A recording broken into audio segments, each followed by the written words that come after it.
What if I told you I made all this with just CapCut?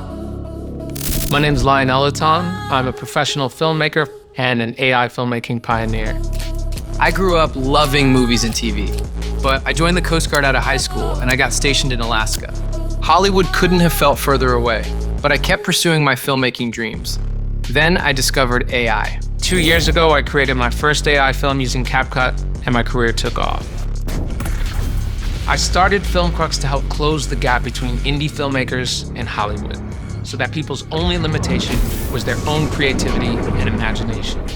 Essential to that is using CapCut because it's so versatile. So everything from being able to retouch humans, AI transcriptions, to tracking, to background removal with AI, it's all possible. You're no longer limited by your resources, and instead you can create something that's really as close to what you had in that initial spark of your vision.